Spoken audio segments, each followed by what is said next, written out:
दो अंकों की एक संख्या एवं उसके अंकों को उलटने पर बड़ी संख्या का योग 66 है। यदि संख्या के अंकों का अंतर 2 हो तो संख्या ज्ञात कीजिए।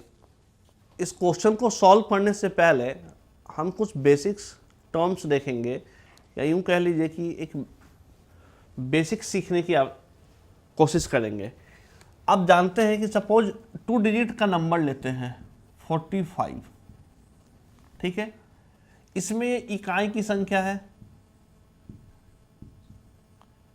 ठीक है, और ये हमारी दहाई की संख्या है। इकाई की संख्या और दहाई की संख्या, मतलब कि इसकी प्लेस वैल्यू की हम अगर बात करें, ठीक है, तो ये इकाई नंबर पे है और ये दहाई पे, मतलब कि ये यूनिट डिजिट है हमारा और ये हमारा 10th डिजिट है।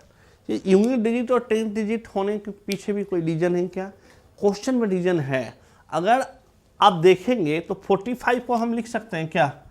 45 को हम लिख सकते हैं 40 + 5, ठीक है, लिख सकते हैं 40 + 5, ठीक है। और 40 को हम क्या लिख सकते हैं? 40 को हम लोग लिख सकते हैं 4 × 10 + 5 × 1। इकाई संख्या है इसीलिए 1 से मल्टीप्लाई हो रही है, इसकी प्लेस वैल्यू 1 है इसलिए 1 से दहाई संख्या है इसलिए 10 से मल्टीप्लाई हो रही है। तो इस चीज को आप हमेशा ध्यान में रखेंगे। ध्यान में क्या रखना है आपको कि जब भी आप क्वेश्चन सॉल्व करेंगे नंबर डिजिट्स के ऊपर, इकाई और दहाई के ऊपर, तो आपको ध्यान ये देना है कि हम जो नंबर का फॉर्मेशन कर रहे हैं इकाई और दहाई नंबर का, उसमें आपको ये सोचना है कि कौन सा नंबर दहाई पे है कौन सा इकाई पे है, क्योंकि उस समय जब हम डिजिट मानेंगे तो नंबर का फॉर्मेशन उस तरीके से ही होना चाहिए। तो आइए अब हम क्वेश्चन सॉल्व करते हैं। अब हम लोग क्या करेंगे, इस क्वेश्चन को सॉल्व करेंगे। तो क्वेश्चन को सॉल्व करने से पहले हम लोग क्या कहते हैं, इकाई की संख्या,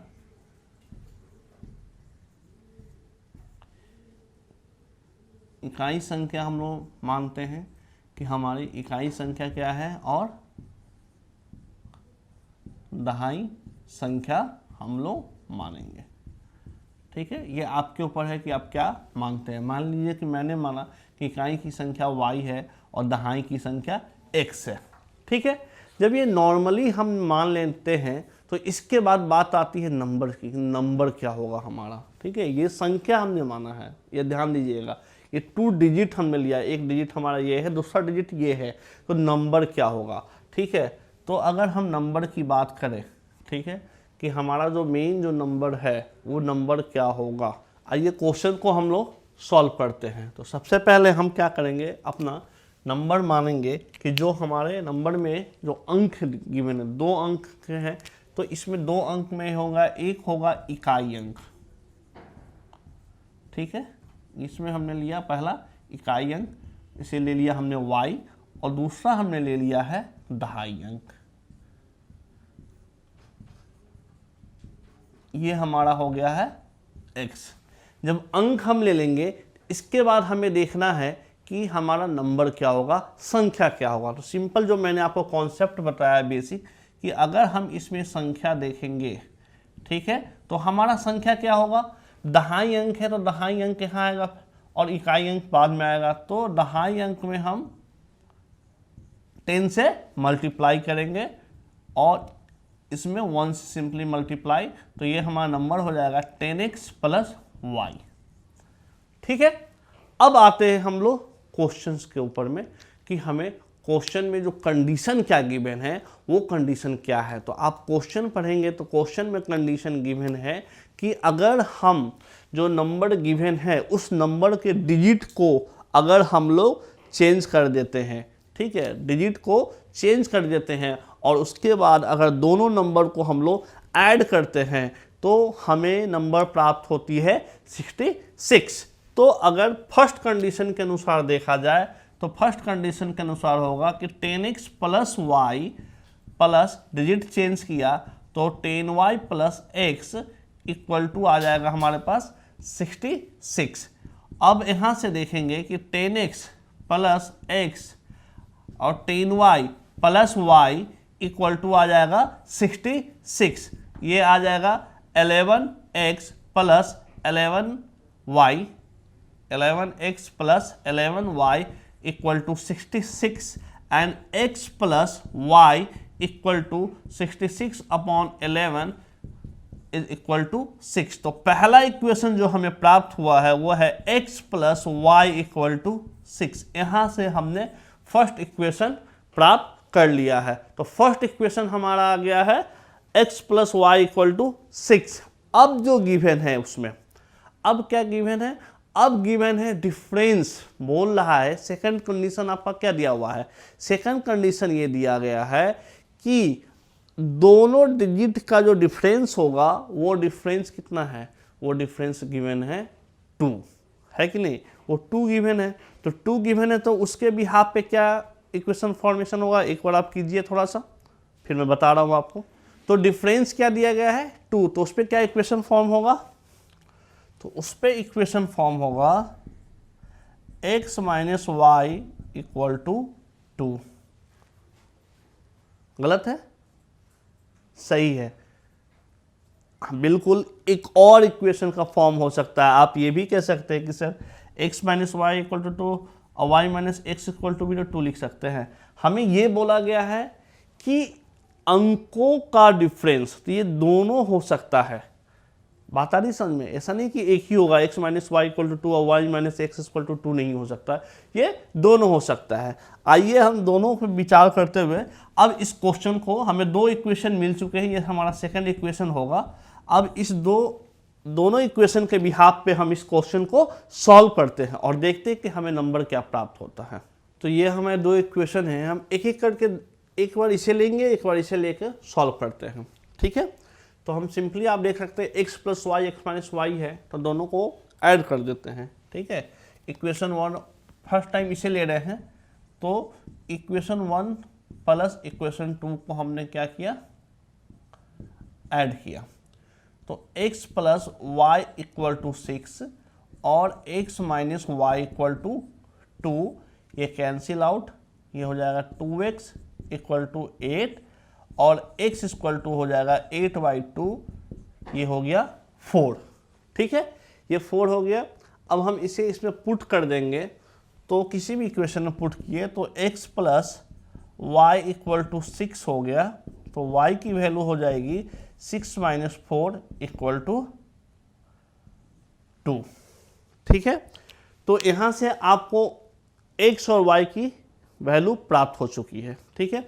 अब सेकेंड टाइम में आप क्या करेंगे, सेम कंडीशन रखते हुए हम एक बार अब इसे ले लेंगे।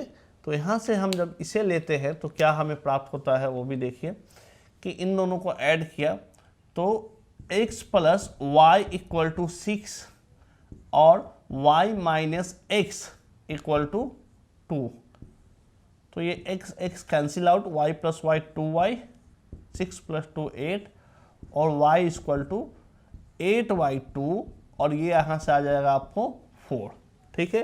अब इस 4 को किसी में भी आप पुट कर लीजिए, ठीक है। तो x plus Y equal to आ जाएगा 6, तो y की वैल्यू, तो x की वैल्यू हो जाएगी हमारी 6 माइनस वाई, वाई सेट गया और यह वैल्यू है 4, तो ये आ गया 2। तो आप देख सकते हैं इसमें क्या हो रहा है, एक कंडीशन रखने पर हमें x की वैल्यू 4 और y की वैल्यू 2 मिल रही है, दूसरा हमें रखने पे हमें y की वैल्यू 4 और x की वैल्यू 2 हो रही है, ठीक है। तो नंबर जो फॉर्मेशन हमने जो नंबर लिखवाया है आपको, वो देखिए नंबर क्या था कि 10y plus x, 10y plus x, तो इससे नंबर हमारा एक बार हमें मिल जाएगा, 4 का है तो एक बार हमें मिलेगा 42 और एक बार मिलेगा 24।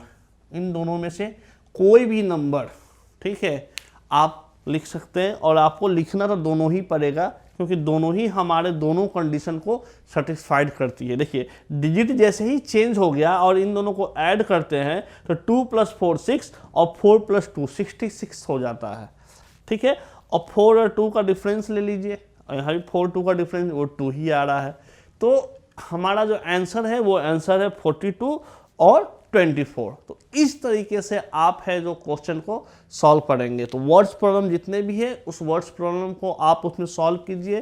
जो स्पेशल टाइप का क्वेश्चन था उसे भी मैंने आपको बताया कि किस तरीके से सोचना है और किस तरीके से उसे सॉल्व करना है। तो अब ये आसानी से आप सॉल्व कर सकते हैं, इसमें किसी प्रकार की कोई भी दिक्कत आपको नहीं होगी और जितने भी वर्ड्स प्रॉब्लम थे उसे सॉल्व कर। तो हमने क्या पढ़ा, हमने इस चैप्टर में पढ़ा है कि लीनियर इक्वेशन में जो कंडीशंस हमें गिवन थी x b a plus b y plus c equal to 0, उसे सॉल्व करने के दो मेथड हमने पढ़ा। एक ग्राफ के द्वारा हमने मेथड पढ़ा कि ग्राफ के द्वारा दो इंटरसेक्ट करेगी या पैरेलल होगी या ओवरलैप करेगी, ठीक है। एक हमने अलजेब्रिक मेथड पढ़ा, उसमें 3 मेथड हमें पढ़ाए गए। उस 3 मेथड के बिहाफ पे हमने क्वेश्चन को सॉल्व किया और वर्ड्स प्रॉब्लम जो थे उसे हमने इक्वेशन में कन्वर्ट किया और वहां से हमने उस इक्वेशन को सॉल्व करके आंसर प्राप्त किया है, ठीक है। तो इस चैप्टर में बस इतना ही था। एक और हमने नोट में पढ़ा था कंडीशन जो था कि A1/A2 is not equal to B1/B2, एक में इक्वल टू था, एक में तीनों इक्वल टू था। तो इस कंडीशन में अलग अलग टाइप के हमें, मतलब ये तीनों आपस में रिलेटेड है। अलजेब्रिक मेथड वाला जो क्वेश्चन हम सॉल्व करें या हमें देखना होगा ना कि कौन सा क्वेश्चन सॉल्व होने के बाद एक सॉल्यूशन दे रहा है या बहुत सारे सॉल्यूशन दे रहे हैं या कोई सॉल्यूशन नहीं दे रहे हैं, वो कंडीशन से भी हम चेक कर सकते हैं, ग्राफ के मेथड से भी चेक कर सकते हैं और क्वेश्चन जब सॉल्व करें तो ऑटोमेटिकली हमें मालूम ये भी चल जाएगा। तो ये सारे मेथड हम लोग इसमें पढ़ चुके हैं। ये चैप्टर पूरी तरीके से कंप्लीट हो चुका है और आपको बस अब इस चैप्टर को अच्छी तरीके से बनाना है। नेक्स्ट क्लास में हम लोग नेक्स्ट चैप्टर के साथ मिलेंगे। Thank you so much.